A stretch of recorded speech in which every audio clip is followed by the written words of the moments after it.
sendiri sudah memprotek dari Gordang 9-nya itu. Kemudian dengan mengangkat musik daerah ini tentu NKRI akan semakin kuat ya, dan akan mendukung pembangunan kebudayaan nasional. Bisa dilanjutkan? Ya, ini tentu kebesaran suatu bangsa direfleksikan dari seni budayanya ya, dan Kolintang sebagai bagian dari Indonesia akan merefleksikan kebesaran bangsa Indonesia. Terus, nah ini yang saya sampaikan, memanage sebuah art itu perlu ada step-step yang harusnya dikuasai, dan ini yang banyak dikuasai oleh banyak seniman-seniman etnik. Misalnya musik Amerika Latin. Musik Amerika Latin mereka adalah etnik. Brazilian ya, ada Puerto Rico, seperti kita punya musik ini. Pemetaan yang pertama. Mereka pemetaannya akhirnya membuat musik itu diakui menjadi musik jazz, dan kemudian mereka mempunyai agen-agen di kota-kota besar industri. New York misalnya, Paris. Jadi grup-grup musik tradisional dari Brazil, dari Puerto Rico, dari Venezuela itu mempunyai agent di kota-kota yang penting dalam industri musik. Kemudian mereka menginventarisir apa pengembangan yang mereka inginkan sehingga lebih dikenal, ya, menginventory satu creativity. Terus mereka didukung oleh supporting team yang kuat.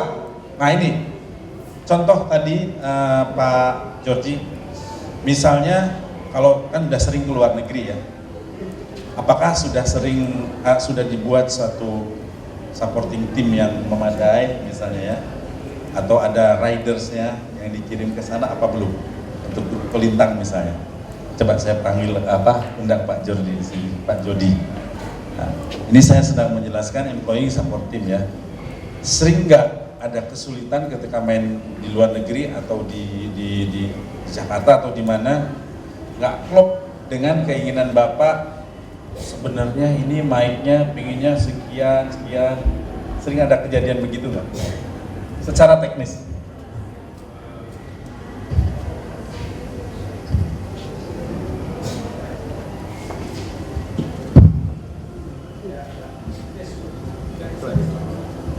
Ya memang selama ini kalau ke luar negeri memang anak-anak belum pernah kasih impian, Mas. Kemudian kalau yang misalnya Jakarta, anak-anak tampil di sana, memang kalau yang barangkali jadi kesulitan kadang-kala memang untuk Kolintang ya, kadang-kala untuk yang sangat mengganggu permainan mereka itu masalah konsisten. Itu sangat mengganggu, sehingga kadang-kala tidak sesuai dengan harapan daripada anak-anak dalam permainan tersebut. Jadi contohnya Pak Jody itu ternyata musik Kolintang ini belum dipersiapkan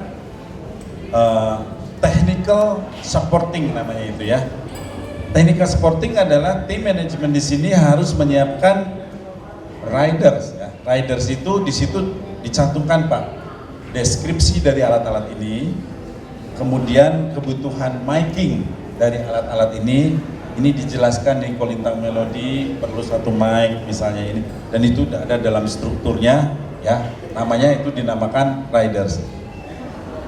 Kemudian space panggung yang dibutuhkan ukurannya minimum sekian dan sebagainya, sehingga itu dikirimkan dulu ke pihak penyelenggara jauh-jauh sebelum ya.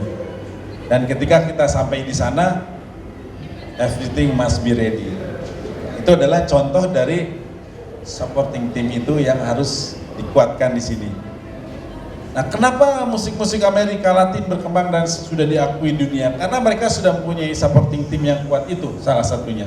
Jadi itu juga terjadi kepada musik-musik angklung, gamelan dan sebagainya. Misalnya kalau berangkat ke luar negeri, berangkat aja, nggak tahu di sananya mau gimana. Tahu-tahu begitu udah sampai di New York misalnya, wah ini masangnya di mana, panggungnya kekecilan, mic-nya kurang, harusnya ada 12 cuma 3, seperti itu kan, sehingga tidak maksimal lah penampilan si Kolintang ini. Nah kemudian tentu harus ada strategi dalam media exposure. Strategi ini sangat penting. Harus ada penjelasan-penjelasan yang sedikit ilmiah tapi ringan di dalam menjelaskan ini ke media, dan kadang-kadang media juga harus dibantu dengan sebuah rilis, sebuah press release gitu ya. Jadi misalnya ketika Anda ke Jakarta atau ke luar negeri, dibuat 2 bahasa yang menjelaskan tentang Kolintang ini. Kemudian strategi pemasarannya di ini.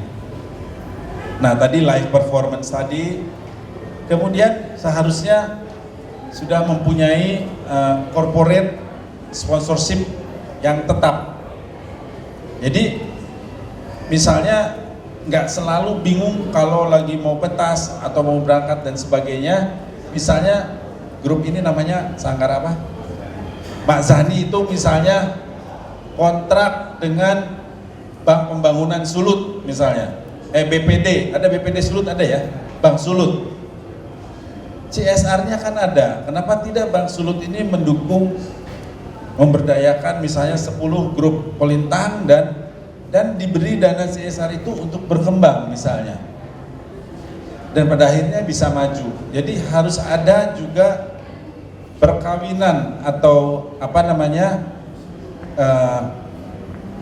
perselingkuhan, sinergi antara korporasi dengan industri budaya ini gitu.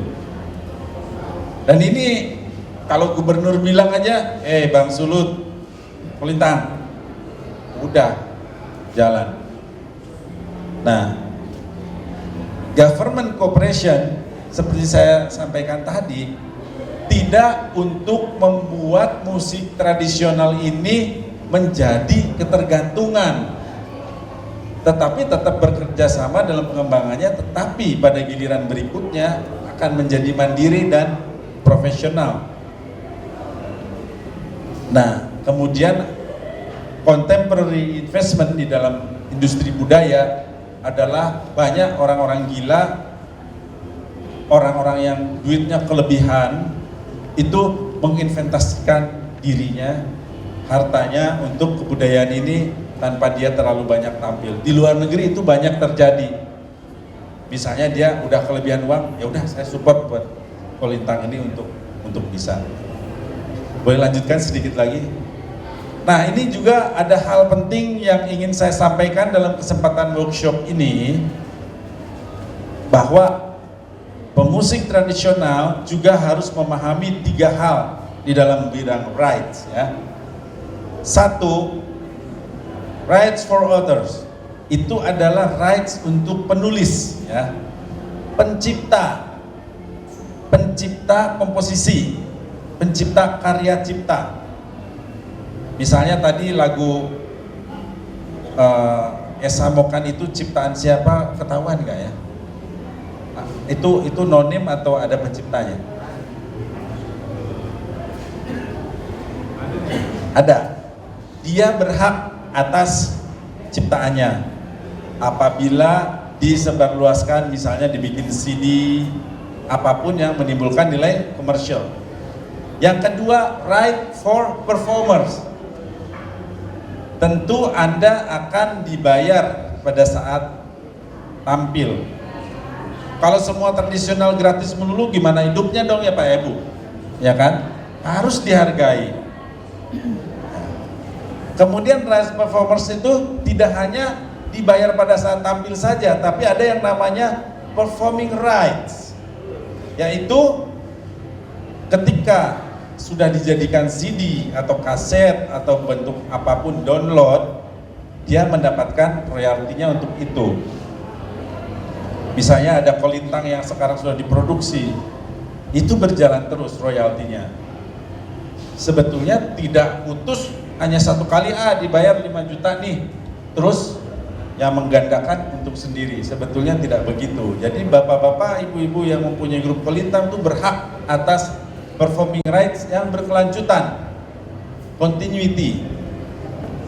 Lalu rights for phonogram producers. Nah, baru si produser yang menginisiasi pembuatan itu juga dia berbagi dengan senimannya, dengan penciptanya untuk dapat menikmati hasil karya ciptanya secara bersama ini. Jadi seniman juga penting sekali mengetahui masalah rights ini. Nah, upaya untuk mencapai kepentingan bangsa tentu akhirnya bisa dicapai dengan diplomasi budaya ini. Lanjut. Dan yang terakhir, seniman-seniman ini adalah pahlawan-pahlawan diplomasi publik, ya, yaitu diplomasi yang dilakukan antara pemerintah dengan masyarakat di satu tempat tertentu. Diplomasi tradisional itu adalah diplomasi yang dilakukan oleh pemerintah atau para diplomat kita, ya, dengan struktur kenegaraan. Tapi diplomasi publik bisa dengan misalnya melalui Kolintang ini dan sebagainya, sehingga meningkatkan apresiasi dan pemahaman untuk meningkatkan citra positif suatu negara. Dalam konteks ini pencapaiannya bisa lebih luas karena people to people contact. Jadi di era sekarang ini soft power adalah lebih penting di people to people contact melalui atraksi seni budaya. Di samping track yang dilakukan oleh pemerintah melalui traditional diplomasi. Itulah catatan saya tentang materi sebelum dipertunjukannya, dan semoga ini bisa menjadikan catatan dan manfaat walaupun sedikit dalam workshop ini, dan juga mungkin bisa dimasukkan juga ke materi seminar yang tadi. Dan untuk yang terakhir, nanti juga saya minta bantuan adik-adik, ya. Saya panggilkan kawan saya, Pak Ade Rudiana, M.Hum, Master dia dari STSI Bandung. Boleh tepuk tangan untuk teman saya ini. Mungkin sebelum setelah ini saya akan hanya saya bukan ahli Kolintang, tapi di sini saya ingin memberikan contoh exploring the roots of identity itu ke dalam praktek musikalnya. Tapi mungkin Kang Ade ada 5 menit, 10 menit untuk menyampaikan sesuatu saran-sarannya atau lain, sebelum nanti akan saya ajak bermain musik. Beliau keahliannya adalah ahli perkusi. Silakan Kang Ade. Terima kasih. Selamat sore semuanya. Senang sekali saya berada di sini.